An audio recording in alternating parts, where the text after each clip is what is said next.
Hi, I'm Shelagh Conway, owner and founder of Triple Heart Design based in Austin, Texas. We do high-end luxury remodels across the US. Interior design was sort of a epiphany for me. I have always been a creative. I, love to sew, love to do things around the house when I was a child, but I ventured down the path of fashion design, which is what I went to college for. And I love that, but realizing, 3 years into school that the industry of fashion design is a challenging one to break into. So I found myself working in real estate right out of college, and then moved into working for a construction firm. So I've always kind of dabbled in it. My family, many of my brothers are in construction, and so it kind of runs in our family. But I never thought about it as a career, and did fitness, did mortgage, did all the things except interior design, but I was always doing it on the back end. I started a very long remodel on a home that we bought in 1960s. And we spent about 8 years remodeling that house. And as I sort of came to a completion, realized I have a knack for this. Like, I really enjoy it. I love the communication with the contractors. I like visioning and creating and making that come to life. Luckily, my ex was very good at implementing the things that I could come up with. And then I went to work for a gentleman who loved to buy homes, and he started hiring me. I was a full-time mortgage employee, but he used me to renovate the homes, and they were all in Arizona. So I was traveling back and forth, running a full-time job and also running these projects remotely. That's when I really was like, okay, I definitely have a talent for this, and I really love it. Did a couple new construction with him. And then one day, my very challenging corporate job, God just put it on my heart, and he said, "You're going to open your own firm." I was like, "What? I have no idea," right? Like, I don't know what I'm doing. And I quit my job. He gave me the name Triple Heart Design, and the rest is history. The biggest challenge for us on a daily basis is competing with the misconceptions about the cost and materials for renovations. And it's really a little frustrating because the builders have aligned to quick turns.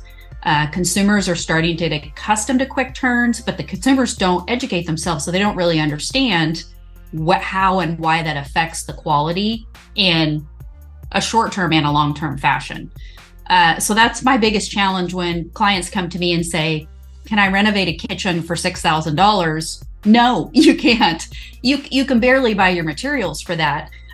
So sometimes I'm having to do some educating and some re-educating to help people align with what is value and what is actual cost in their market, because I work in different markets. It's different in every city.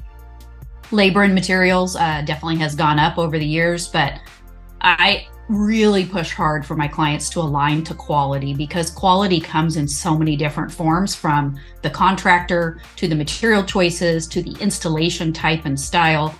All of those things have to make sense for that project, which, regardless of how you do it, is costing you a lot of money.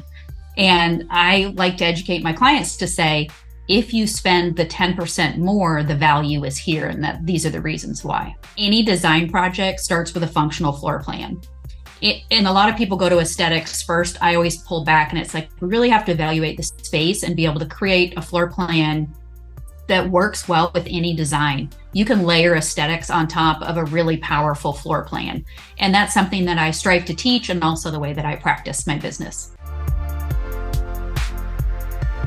I think the thing about TikTok that makes it so inviting is it's a really casual atmosphere.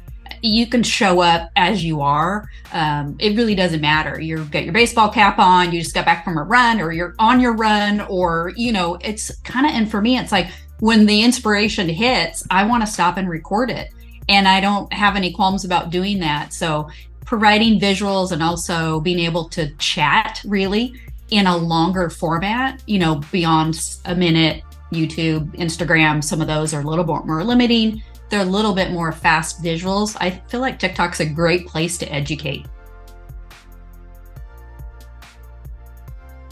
I typically lean toward the born and raised in Alaska and third generation Alaskan. But as I thought about it, I was like, growing up, I love to clean fish. That was like my favorite thing to do. And I was the youngest of 5.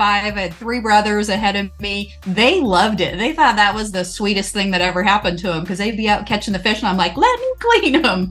So that's me. That's my Alaskan blood, and it's in me. I haven't been able to lose it, even though I've, relocated to Texas. I still have it. I came to Texas for college, and one big state to the next, right? If you're going to live in a big state, there's two in the. I picked both of them. I think I had ancestors that were from Texas. Texas has always felt like home. So after college, I lived down here for about 10 years.